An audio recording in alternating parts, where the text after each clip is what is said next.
So those were my main reasons for doing the Vipassana while pregnant, but my actual experience was a little bit different. Hello, it's me, Coco. I recently returned from a 10-day Vipassana meditation course, and I was also at the very end of my second trimester of pregnancy. So today I wanted to make a little video to tell you a little bit about what is Vipassana, the types of accommodations that are made for pregnant women, why I wanted to do one while pregnant, and what my experience actually turned out like. If you're curious, this is my 28-week belly, which makes me 7 months pregnant now. I am carrying small, and that was a little bit of a factor into my experience and something you might want to think about yourself if you're thinking about doing a prenatal Vipassana sit. But first, before we get into the video, I'm Coco. I love meditation, and I've made a few videos about meditation. So if you want to check out that playlist, you can check it out up here or in the description box. I make videos about vegan food, sustainability, and radical self-care. So if you're into those kinds of videos, hit the subscribe button and the notification bell so that you don't miss my next upload. So without further ado, let's get into the video. The first thing that I need to talk about is what is Vipassana, if you haven't heard of it. They're known to be the 10-day silent meditation retreats or courses. I don't call it a retreat because, first of all, you're learning the meditation technique, but it's also a lot of really hard work. I wouldn't necessarily call it relaxing. Vipassana is insight meditation, and so you are learning a meditation technique to basically be able to explore the mind-body connection. Well, during the course, you learn 3 meditation techniques. One is for sharpening focus, the other is for understanding the mind-body connection, and the third is for cultivating loving kindness. I first started doing Vipassana in 2019, and this was my 4th course. Every course is really different. One thing that I think is really cool about Vipassana courses is that in order to maintain the purity of the practice, they're by donation only, and they'll only allow you to give them money or donate service or whatever, however you want to contribute after you have completed your first course, which makes it super accessible to people all over the world. And there are centers all over the world. So I will leave the website dhamma.org down in the description box if you want to see if there is a center near you where you can take your own Vipassana course. If you've never taken a Vipassana course before, you're considered a new student, and you should start off with a 10-day, which includes also a day 0 and day 11. It's not easy for people to take that much time away from their lives, but if you're able to do it, I highly recommend it. It has been life-changing for me and for many other people. All of the courses from dhamma.org, which are the courses that are taught by SN Goenka, they're all standardized across the entire world, so it doesn't really matter where you take your course. Of course, all of the centers are a little bit different. You'll have slightly different accommodations and menus, but the schedule's exactly the same, and the discourses and the recordings and chantings that you listen to are all going to be exactly the same. So it doesn't really matter so much where you take the course, but if you're thinking about doing it, I would definitely recommend it. One thing that's really different from center to center is the sleeping arrangements and the food. So at the particular center that I went to, it was Dhamma Palava in Poland, and this was the first center in Europe that was built specifically for hosting meditation courses, and so there are ideal conditions for doing the course there, including having your own single room with your own bathroom. And I was able to get a little bit of footage right before I packed up, so you can see these are my room accommodations with a simple bathroom, and this is what it was like for me. And the food was okay. I struggled with the food a little bit, actually. It just didn't taste that good to me, which is weird. Like, I love eating normally, but during pregnancy, sometimes I just don't love it. And everybody else said the food was good, so, I'll come back and try it again. But this is another thing that you could struggle with if you are doing the Vipassana pregnant, is certain kinds of food cravings or food aversions, which is interesting because dealing with craving and aversion is a major theme in Vipassana meditation. That is what it is.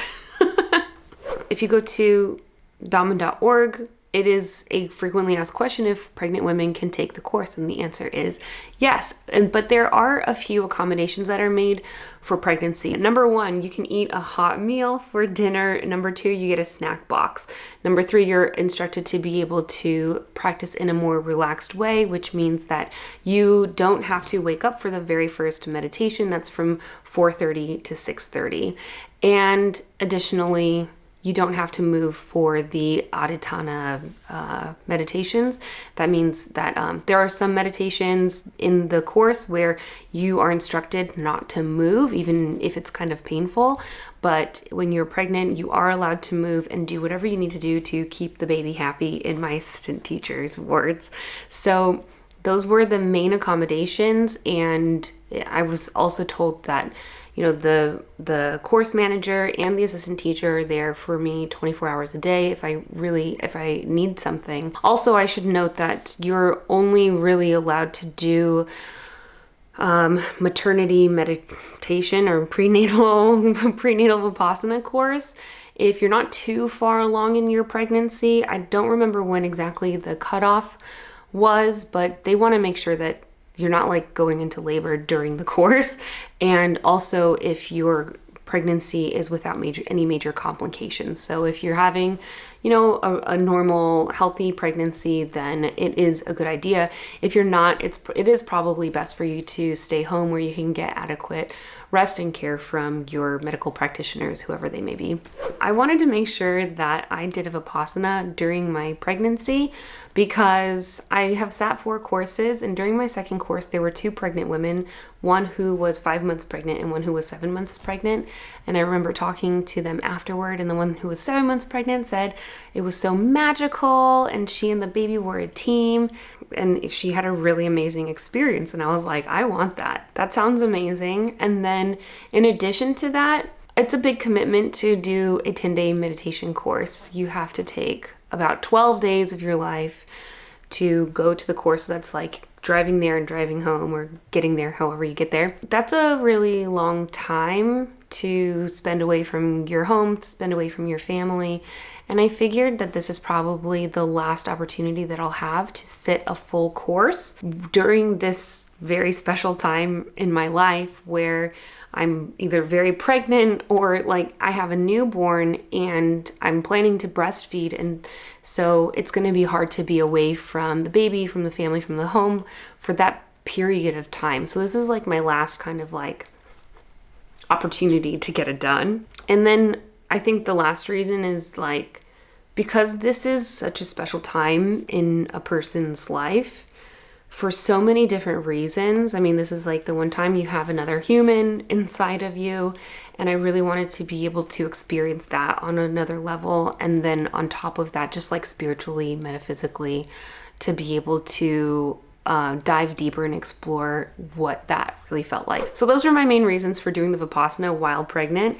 But my actual experience was a little bit different. In practice, for every person, every sit is going to be very different. So you might sit the course many different times, and each one of those times is going to be a really different experience. And I think the same thing, it goes for different people, even sitting the same course or different courses. Like, you're always going to have a different experience. So I had my own particular experience doing the Vipassana while pregnant.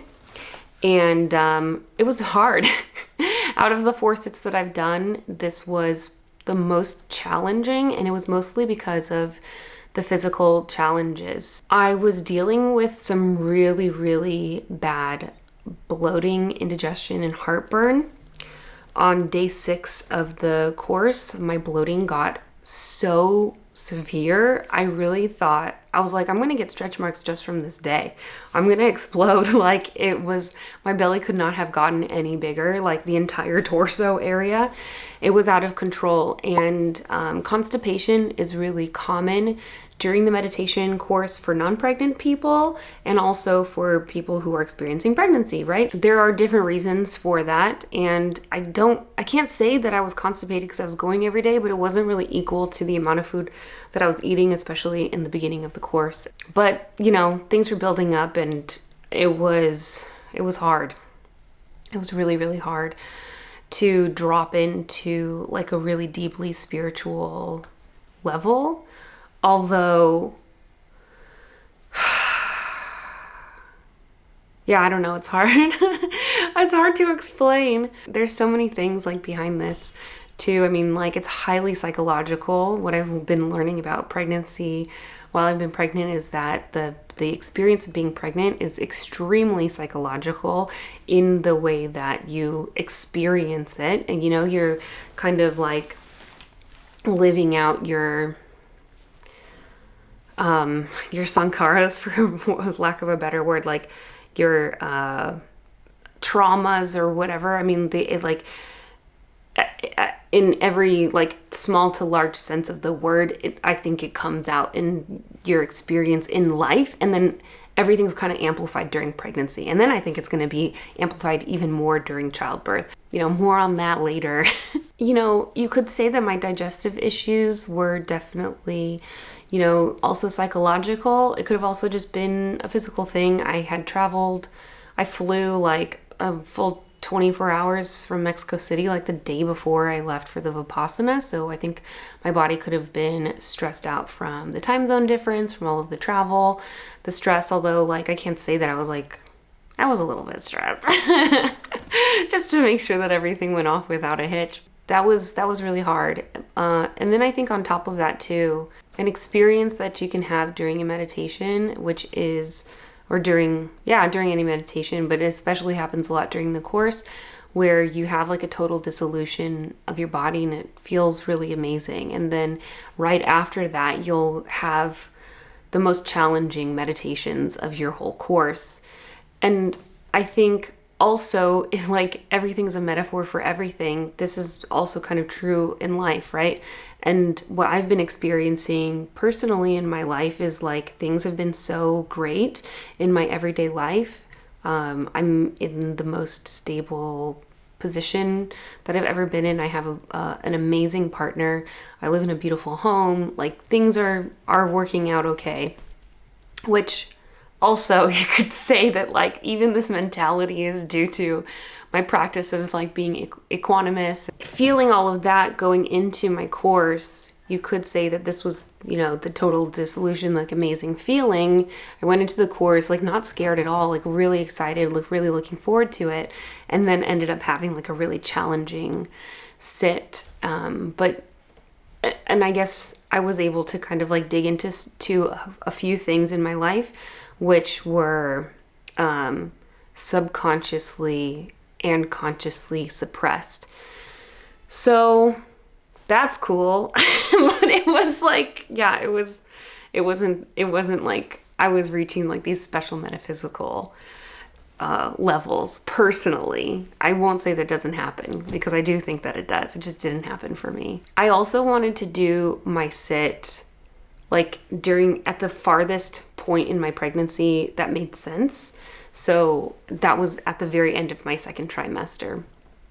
I wouldn't recommend this personally.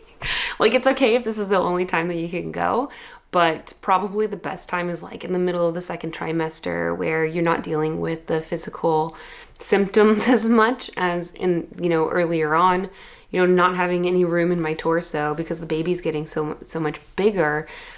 For like food or for breathing and having to sit for a long time, that was really difficult. So I would recommend, I think the best time to do a pregnancy Vipassana is probably around the 20-week mark. It's the same as like doing any kind of like vacation, travel, whatever during pregnancy. You just want to make sure that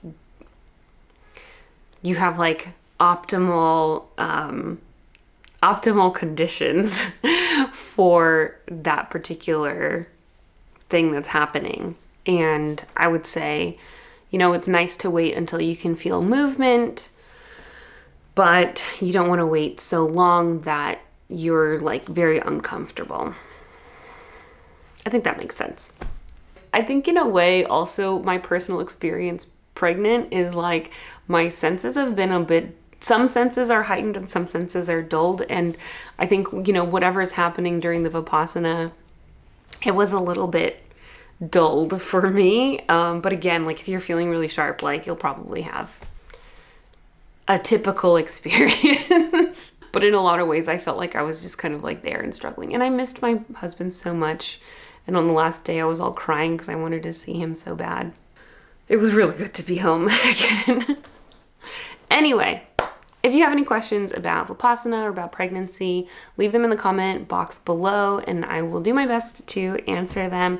I also have a whole playlist on pregnancy also, which I can link up here, but also I will link it in the description box for your convenience with all other relevant links. Thank you for watching this video and I hope to see you in the next video. Bye! A two-part video about, my brain doesn't work.